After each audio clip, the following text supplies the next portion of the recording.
Hey guys, and welcome back to the FFP. Today I want to break down for you our power rankings, and I'm actually going to be covering all 32 NFL teams. I won't be breaking them into tiers simply because I think a lot of these teams are way too close. I mean, you take a look at a team like the Green Bay Packers, they will be competing for a Super Bowl this season, and I can say that without a doubt. But they're really just one injury away to a key star like Aaron Jones or Aaron Rodgers or Devontae Adams. Boom, from then not being even a team that we might expect to win the division if you lose Rodgers. You would probably expect they wouldn't even make playoffs. So, yeah, I tend to think that most teams are super close. The league is super competitive, and so for that sake, I'm going to avoid tiers and simply rank them straight up and tell you why I ranked them that way, starting with our number one. So let's just get right into it. Who do I think has the best shot at winning the Super Bowl this season?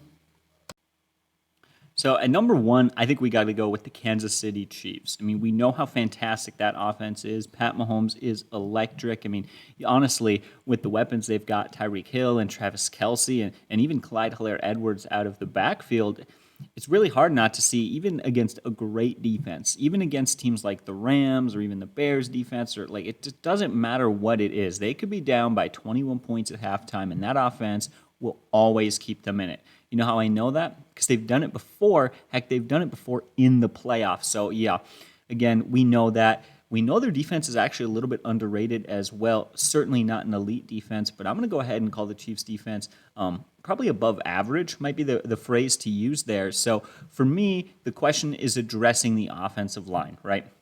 We look back at last season, the offensive line was horrendous, and it got them shut down in the Super Bowl. But I want to address a few things. One, they still made the Super Bowl, right?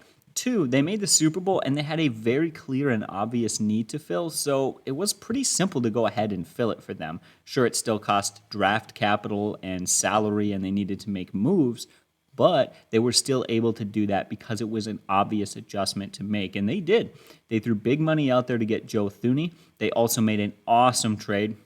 And I mean awesome trade to get tackle Orlando Brown, who could very well likely be like an all-pro guy for him or for the Chiefs for like the next decade. And then they even go out and draft Creed Humphrey at center. So they really bolstered their offensive line, which was the only issue that I had with that team. Certainly their defense wasn't perfect, and certainly they could have used an extra wide receiver. But even then, what are you going to say about these guys? You got Tyreke Hill, who, according to touchdown production, is the best receiver over the last couple of years. You've got, hands down, the best statistical tight end of all time. You've got a very underrated running back.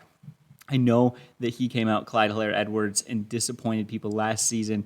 But when you look at the stats, people were disappointed because your expectations were too high. He was a good rookie running back, and he's going to develop his passing game skills and be even more of a weapon for Pat Mahomes, who is, at least in my belief, the best quarterback in football. But we got 32 teams to get through, so let's move on and talk about our number two team. And, you know, I got to put the Bills at number two. Man, they really shocked last year. Josh Allen stepped up to prove how elite and dominant of quarterback he can be. And, oh my goodness, what a surprise Stephon Diggs was. As a Minnesota Vikings fan, I've known for a long time how good he was, and he even surprised me. I can't imagine how shocked the rest of the league must have been if you really didn't know a lot about Diggs at the time. And then they add Emmanuel Sanders this offseason and even Matt Breida to help out that backfield a little bit. They made a lot of fairly solid moves this offseason, including one to address their biggest need, which in my opinion was pass rush. I don't think they had a single defensive player to get more than 5 sacks last season, and they went like what was that, 13-3 according to record. And so they go out in the first round and they take Greg Rousseau, who, by the way, could be, I think he's going to be phenomenal, right? He's their first round pick. I believe he should have been drafted earlier. I'm surprised he fell to the 30th pick in the draft. And ultimately, this preseason, he's looked really good. All around, the one concern that they have is running back.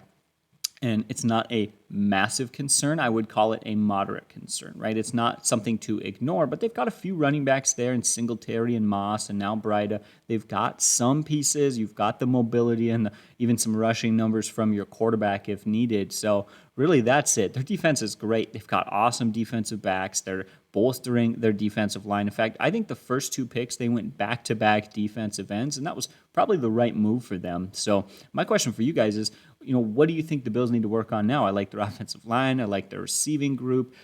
Really, I suppose the one thing is still Josh Allen. As great as he was last year, he missed some throws still. It was really interesting to see. He has continually improved his completion percentage and his ability to make plays, but he is still developing as a quarterback, right? He's not in his prime. This is a guy who's been in the league for just a couple of years, and quarterbacks don't usually peak until they're in their mid-30s. I mean, we're looking at some of the best seasons for guys like Tom Brady, for Peyton Manning, for Brett Favre. They're all, after 35 years old. So that's certainly something to consider, that it's not out of the wheel of possibility to see Josh Allen get even better this season. Maybe not statistically, right? I don't think he's going to go out there and have a better season than the 40 touchdowns he had this year. But if he can prove in his maturity, make a few less mistakes, and be a little more well prepared to face tough teams and good defenses, he could seriously help them out. And of course, they will absolutely be playing for a Super Bowl this season.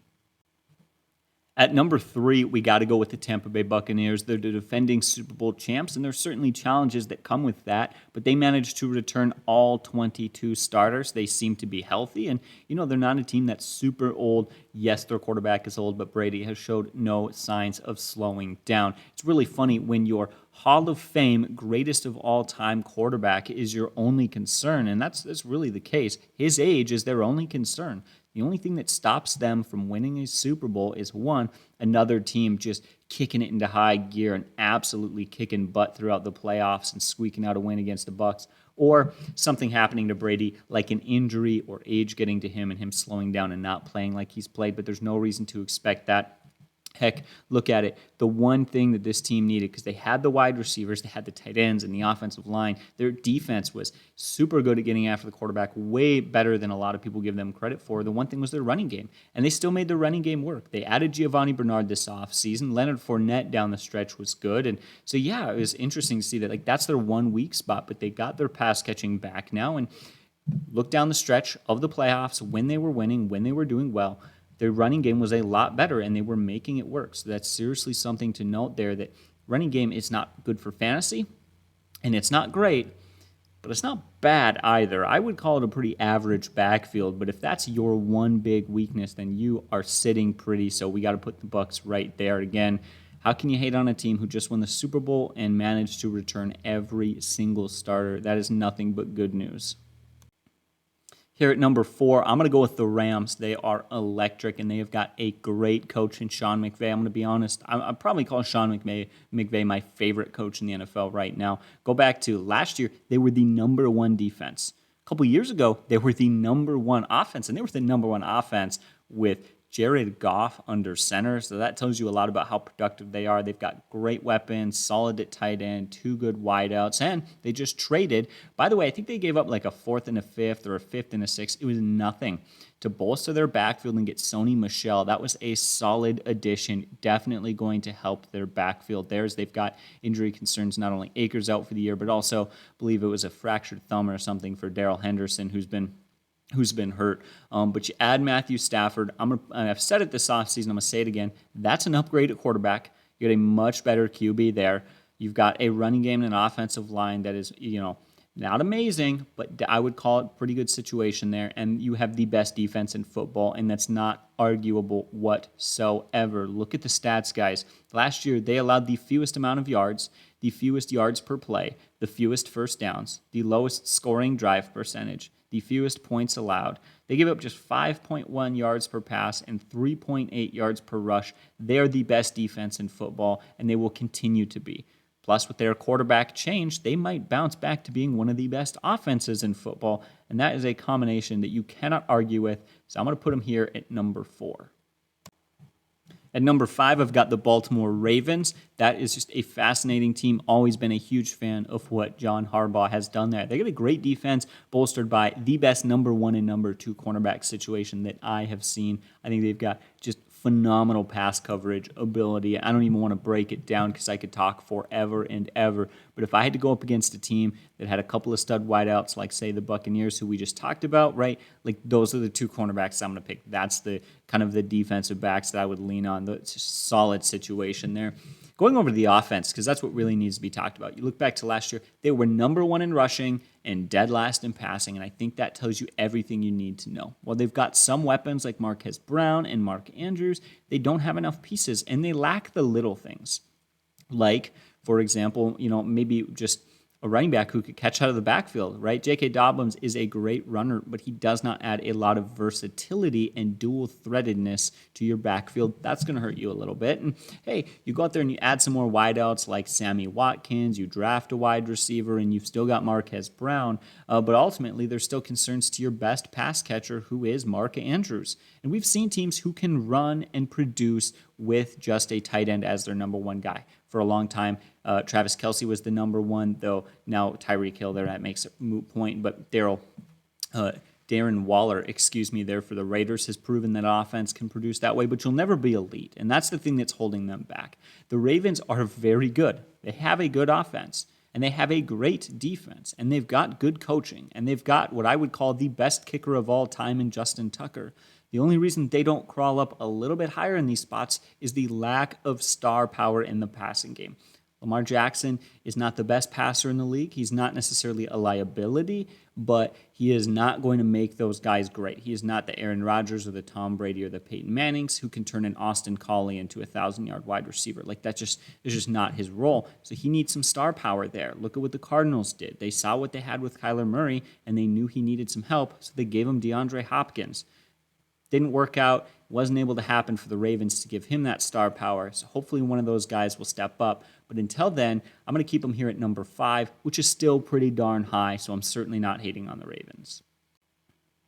Up next, I'm actually going to go with the Cleveland Browns, who are a very well-rounded team. For starters, you got a good offensive line and the best 1-2 running back duo in the NFL. Nick Chubb, as Rob has really pointed out, according to a lot of stats, is a better pure runner than even a Derrick Henry. I mean, he is either 1 or 2 as the best runner in the league. That's how good Nick Chubb is. It's either him or Henry. Nobody else is anywhere up there near those guys. They're in the stratosphere. They just can't touch them.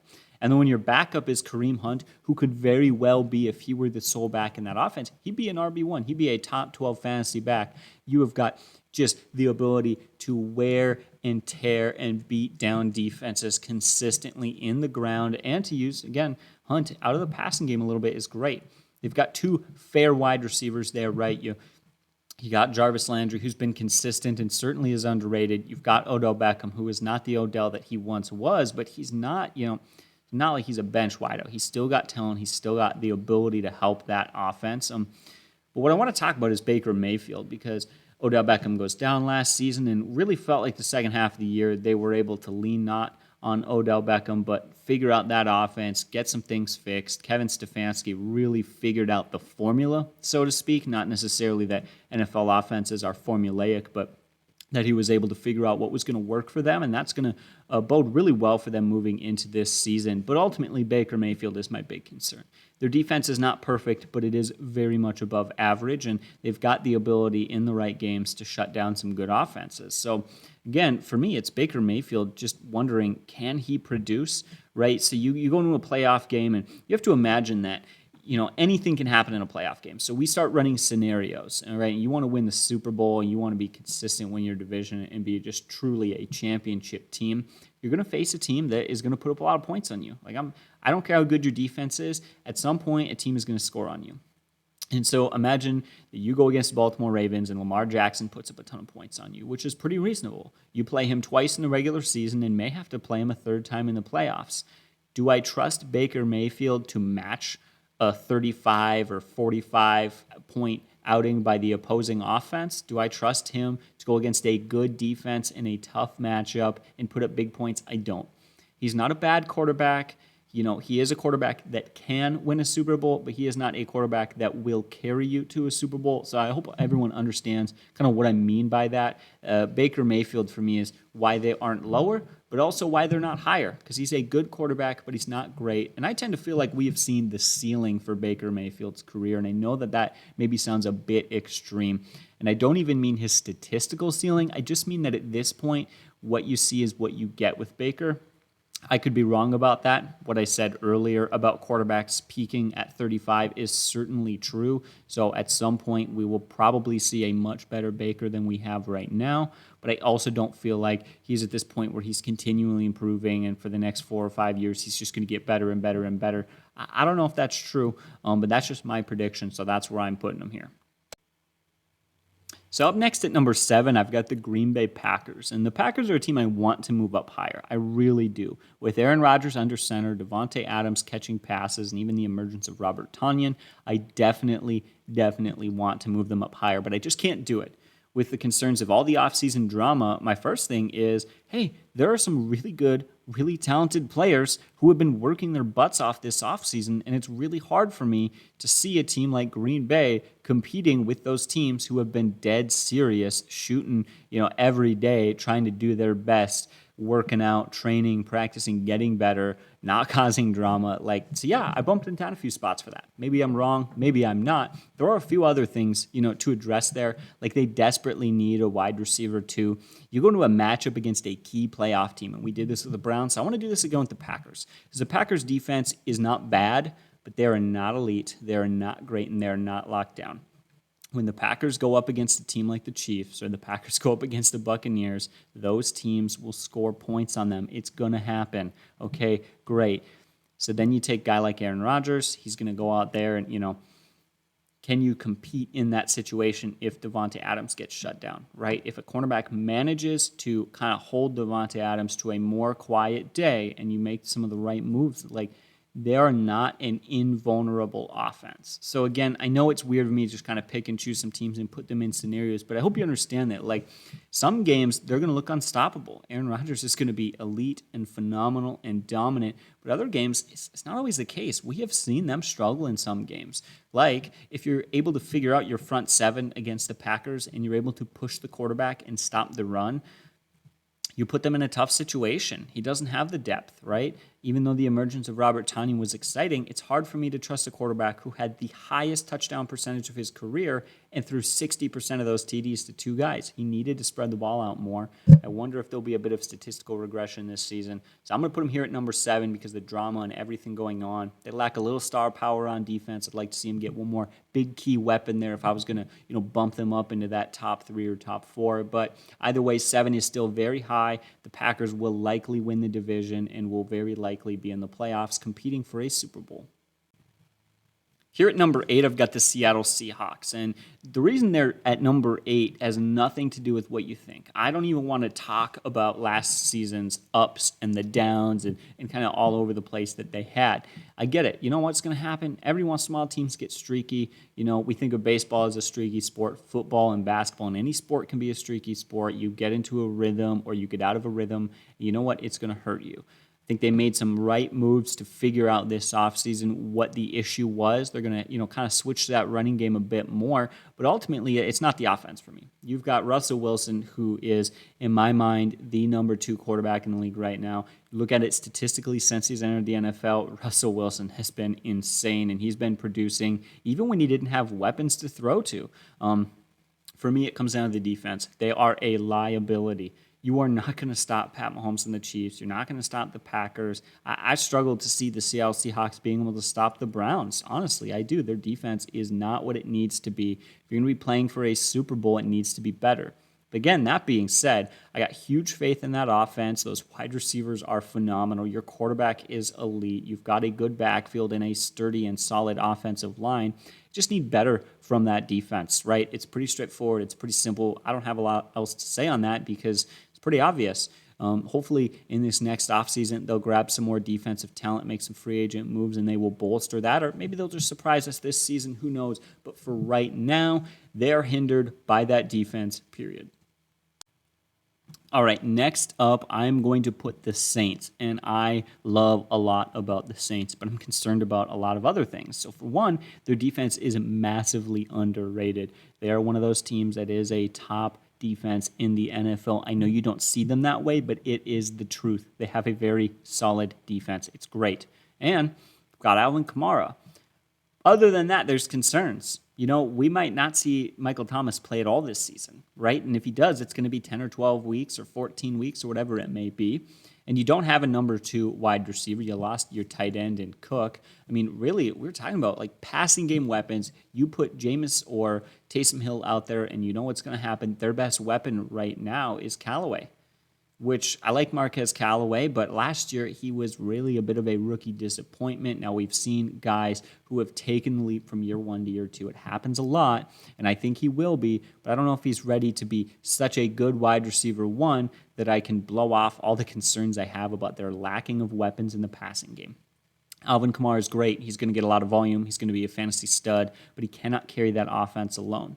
Addressing the quarterbacks, seems clear to me that Jameis Winston will be and should be the starter, but I do not see Jameis Winston as a Super Bowl contending quarterback. If they're smart, they're going to use their running back a lot.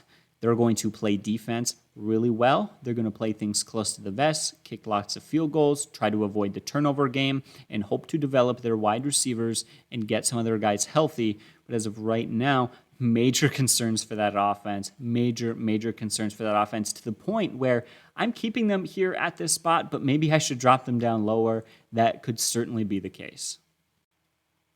At number 10, I've got the Washington football team. They really seem to put some things together there. I love the system that they have got in place. I can even go back to the playoffs last season. They were competing pretty solid with the Tampa Bay Buccaneers. Here's my concerns. I'm just going to put out there, lack of star power. Their defense is good, but it's not bolstered by any one guy, right? They don't have the Richard Sherman or Dale Revis at cornerback that is absolutely locked down. They don't have the JJ or TJ Watt on the offensive line to just be this dominating threat that scares offensive linemen. Same kind of to be honest with you, they got a similar problem on the offensive side of the ball. Quarterback in Fitzpatrick, okay, maybe good, definitely not great. Running back Antonio Gibson, I love him, but he's not Christian McCaffrey, he's not Saquon Barkley, and he doesn't need to be, but I think you need one of those guys on the offensive side of the ball. Maybe that's Terry McLaurin. I know Rob's a huge fan of him. I see him as a solid wide receiver 1, but I don't see him as a DeAndre Hopkins type. I think on both sides of the football, they need one more guy who's just a super solid stud, and they don't quite have it. So for me, that's a concern. Maybe they're going to coach things better. Maybe they're going to develop more. Those young guys are continue to improve. That's certainly the case. But for right now, I think star power is the issue for Washington. And you know what? Now we have got at number 11, the Miami Dolphins. And I'm going to say pretty much exactly what I said for Washington, which is that their defense is great. Now, they don't lack star power on the defensive side of the football. Howard is phenomenal. They have got some serious talent there in Miami on the defensive side. But on the offensive side, they're missing some things. One, massive concerns about Tua. And, I could get into it all day, but how can you expect him to compete for a Super Bowl if he's going to play anything like he played last year? But even if he steps it up, right, even if he improves and he becomes a 25 to 30 touchdown quarterback who only throws 10 interceptions and he looks like a solid QB, you still lack a little bit, right? You've got okay wideouts, and you got okay tight end and an okay running back, and it just seems like okay across the board is all the weapons that they have. And again, that would probably be fine if you had Kyler Murray or Lamar, or if you had Pat Mahomes, but you don't. You've got Tua, so you either need him to step up or the other players around him to step up. Until that happens, I'm keeping them right where I've got them. At number 12, we've got the Steelers. They have a fair defense. It's not great, but they've got key playmakers, and they're able to get after the quarterback. Maybe just some concerns at the linebacker and in the secondary other than Minkah Fitzpatrick. Turning to the offense, you've got your running back. He's proven he can catch out of the backfield, and he's a physical guy. Love Najee Harris. You've got 3 good wide receivers. I love the competitiveness I've seen from Ben Roethlisberger this offseason. He looks phenomenal. Ultimately, you have the same issue that you had last year, the same concern, the reason they're not higher. I do not trust your offensive line. And you know what? You can get by with a bad offensive line. We saw the Minnesota Vikings do it many years ago. They started 5-0 and didn't make the playoffs because their offensive line was a liability, and teams will figure that out. We're going to come out week 1, and they're going to do some tricks, and they're going to, kind of do some sneaky things, and they're going to cover their offensive line, and they're going to play well, and they're going to be good. But over the course of a 17 and 18 and 19 games, they're not going to be able to keep that up, especially when you get into the playoffs against good teams who know your weaknesses. They will expose you. And for me, I just was really hoping the Steelers would address that more this offseason, and they definitely did not. At number 13, we've got the Tennessee Titans. Oh my goodness. Ryan Tannehill, seriously underrated. A.J. Brown, elite. Julio Jones, Hall of Famer. Derrick Henry, one of, if not the best running backs in the NFL. Their offensive line, good. They have got so many things in place. They are one of, if not the best offense in the NFL. They really are. But they also have the worst defense of any of the defenses we have talked about so far. It's not just a liability, because I feel like a liability is a term you put out there for something that might be a problem or could or will be a problem. It has been a problem. It is a problem. It will continue to be a problem. They need to figure out that defense. I don't know what they're going to do this season, but unless they seriously manage to develop players, coach well, and put things in the right situation, they're going to be struggling, right? And they're in a bad division, I think. They really do think that they are. You're going to play Houston and Jacksonville and even the Colts now, who, if the Colts continue to have these injury issues, they could just coast with a phenomenal record, and their record's going to make them seem like I dropped them way too low in our power rankings, and man, Christian, you're an idiot, and you don't know anything, and the Titans are insane, and then they're going to get in the playoffs, and bam, they're going to get rocked. It's going to happen. I mean, you're going to play a good team, and they're going to score points on you, and they're going to slow down your offense. And I'm really curious to see what they do for their defense this season. And maybe I'll be wrong about their defense. If I am, they move into the top 5 because that's how good their offense is. At number 14, surprisingly, I got the Bears. Their defense is really good. I trust Justin Fields. If he can be what I think that he is, I think they'll actually be the second best team in this division. You've got weapons like Allen Robinson there and David Montgomery, who have really proven themselves to be a lot better than people expected. It's all been an issue of quarterback play, and that is really it. While I don't think that Justin Fields is going to be elite, I don't think he's going to have, this next dominant, insane fantasy season. I don't see him as a 30-touchdown quarterback his rookie year.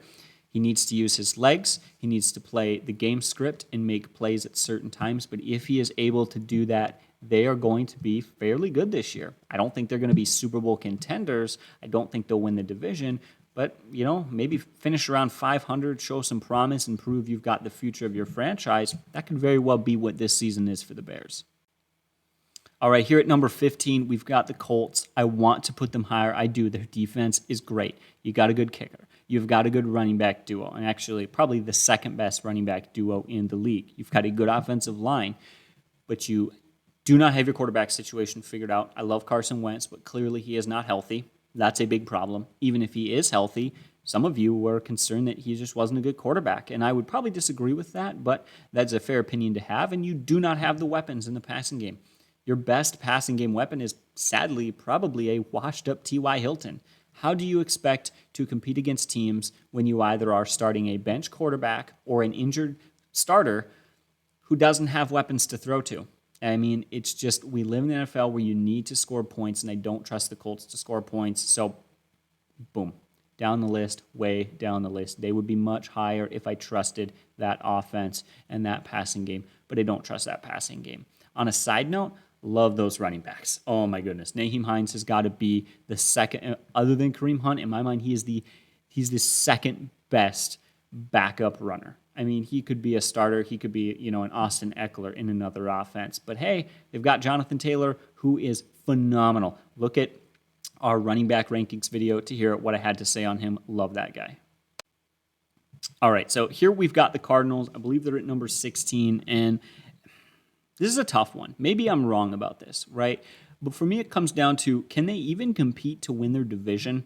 And even then, are they going to be a wild card team? I just don't see them winning enough games. And if they were in another division, say with the Jaguars and the Texans, I'd probably have them as a divisional winner there, at least competing. But you've got the 49ers and you've got the Seahawks, and it's just plain and simple, it's a tough division to win in. I don't see them winning the division this year unless the defense steps up. We see some more maturity from Kyler Murray, who, by the way, has the shoulder injury that you should probably be at least slightly concerned about. You still need your wide receiver 2 to emerge. You still need a tight end weapon. You've got concerns in the backfield. I think they can make do with a guy like James Conner, but I don't think that they can lean on him as, to kind of carry that offense. So ultimately for me, it stacks up as a ton of little concerns in one of, if not the toughest divisions in football. So this is where I put the Cardinals, but they should be much, much higher in another division, or if they could fix some things. I just necessarily don't trust that they will. At number 17, we've got the Cowboys. Love CeeDee Lamb, love Dak Prescott, love Zeke, love everything about that offense. They are the Titans, but worse, right? Same issue with the defense, but at least I feel like there's some solid coaching staff there for the Titans to kind of bolster that defense up. I don't like the coaching staff there for Dallas. I feel like they made some really bad moves on the defensive side of the football, and you've got further concerns with the injury and recovery of your quarterback. So for those reasons, number 17, that's the Dallas Cowboys. I'm going to keep it that short and that simple. I don't care how good your wideouts are. I don't care how good your running back is. We have concerns about your quarterback health. And even if you're putting up 400 yards a game like you did last year, you were still losing games because your defense is one of the worst in the league. So no, not a big fan of them right now, at least as far as their ability to compete for a Super Bowl. Unless, as I've said a few times, maybe I'll be wrong about their defense and they'll surprise me, but probably not. This is the Cowboys. Number 18, we got the 49ers. A lot of talent there. There really is. But you've got quarterback concerns. I mean, your best quarterback right now is probably Trey Lance. And in the preseason, 35% of his passing attempts were uncatchable, right? He just was not accurate. So your best case scenario is to go back to Jimmy Garoppolo, who you were not happy with before. And there's a reason you took a quarterback so dang early. You've also got a backfield that's talented but injury prone, and a wide receiving core that's talented but injury prone, and a tight end that's very talented but very injury prone, and a defense that's one of the best in the league but very injury prone. I hate to lean super heavily on why I'm bumping them down as they have injury issues, but really it seems like every player on that team has health concerns except the quarterbacks, who I can't trust. I like the 49ers. In a year or in 2 years, I think they're Super Bowl contenders, but they need to get some things in place because it's just, man, even the players who are good, they're never healthy. And, when you have that many players hurt last year, I expect a good majority of them will get re-injured this year. But I don't want to get too much into that. Let's move on. Here we got the Patriots. I believe, what are we at? Number 17, 18, number 19. Sorry, I lost track there. They get the opposite issue as plenty of other teams we've talked about. Their defense is great. Their offense is garbage. You still don't have the wide receivers that I'd like to see you have, though your tight ends are better, and I like your backfield, man. I do. But you did lose some depth by trading away Sony Michel. You just don't have a quarterback, right? I mean, you just don't have a quarterback. I don't like Cam Newton and his ability to produce. I don't like Mac Jones. I think that their situation is bad enough that even if they did everything else right, they still probably wouldn't win the division. And we've seen some real issues with a lack of innovate and produce as an offense from that team. So putting them here at number 19, that offense is brutal. At number 20, I've got the Minnesota Vikings. The defense, said about a few teams, horrible. It's just horrible.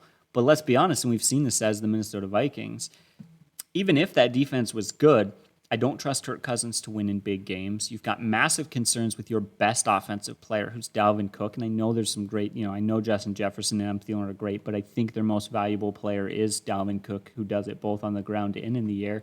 Has not been healthy like ever in his career. So even if you keep him healthy and you manage to keep Adam Thielen playing young like he was for a few games last year, and you fix that defense and you get everything in place, do you trust them to come out with the win in a big game, a game like against the Packers to win the division? Kirk Cousins, I don't, and you shouldn't. They're here at number 20 for a lot of reasons, but ultimately it just comes down to maybe too much experience as a Vikings fan. Here we've got the Oakland Raiders. You've got your running back set. You've got a quarterback who's pretty underrated. In fact, this offense as a whole is underrated. Look back to last season. They went toe-to-toe scoring points right alongside with the Kansas City Chiefs, and I believe actually beat them. They were a pretty good offense last year. You still need some wide receiver help, but hey, you added one guy, and you still need to work on your defense. You've got a lot of issues, but this is a very, very well-coached team with a quarterback that, in Derek Carr, is certainly not Pat Mahomes. We know that by now, but he's definitely underrated. I'm hearing people say that they need a new quarterback. They don't. They need a lot of things. Quarterback is one thing they don't. So they come in here at number 21. Up next, I would have to go with the Denver Broncos. They just said that Teddy Bridgewater will be their week 1 starter, and I like Teddy Bridgewater. He is a best option for them, and you've got a few things in place, like some young wide receivers who show potential, and a few running backs that I like there in Javonte Williams and Melvin Gordon. You've got some defenses in place. This is not the Denver defense that we knew a couple years ago. Teddy Bridgewater has proven he will never be a Super Bowl winning QB. There's a reason so many teams have moved on from him. You've got some pieces there in place. You do. I like a lot about the Broncos, but man, you still haven't figured out your quarterback. I'm sorry, but even the Panthers didn't want Teddy Bridgewater, how many teams have to move on from a quarterback before you realize, hey, maybe he's not the guy? You've got good wide receivers, but not elite. I do like Noah Fant. He's a pretty darn good tight end. He'll be fun to watch this season, catching passes from Bridgewater, but just another issue. You got a good defense, not great. You got good wide receivers, not great. You got good running backs, not great. And your quarterback situation is not good. So, they're one of those teams that's going to finish with a mediocre record, but with a very low ceiling. They'll probably finish near their peak because they'll be well-coached, competitive, and do their best to win, but they will not be as good as they might seem. If that makes any sense, hopefully that does.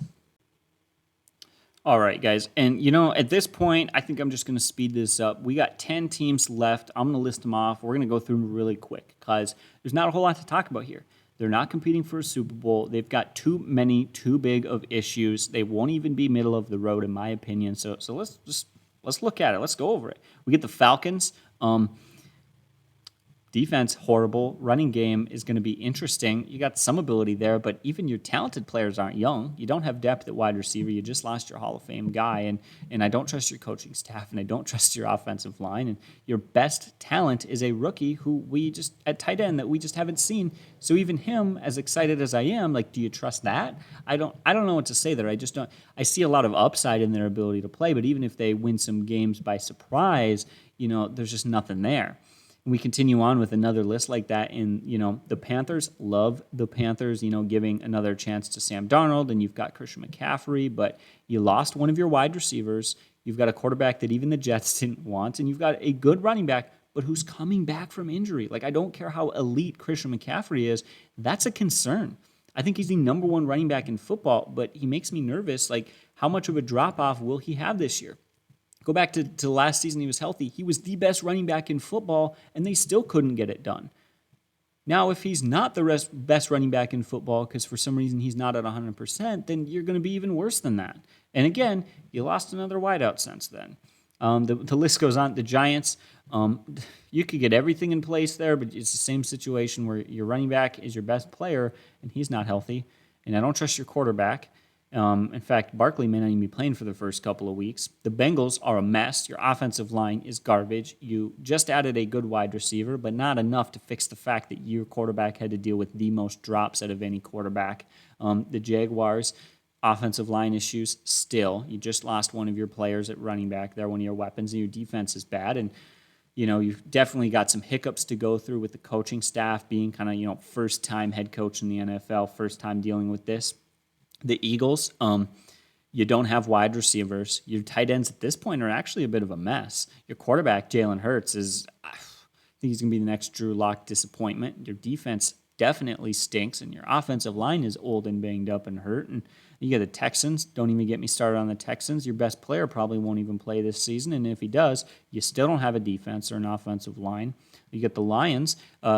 You were bad last year, bad enough to get one of the top picks, and you just lost your best player at quarterback. And then finally, you've got the Jets, who you added a quarterback. Great.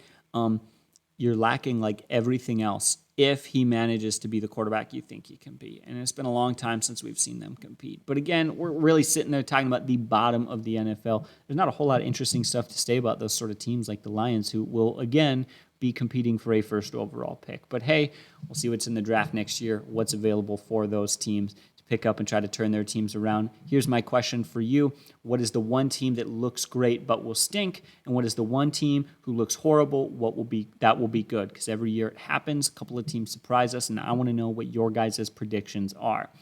That's it for me, guys. That was a long video, all 32 teams, what I thought of them. Hopefully you enjoyed it. And me and Rob will be getting back at another fantasy video here soon. As always, you guys have a great day, and God bless.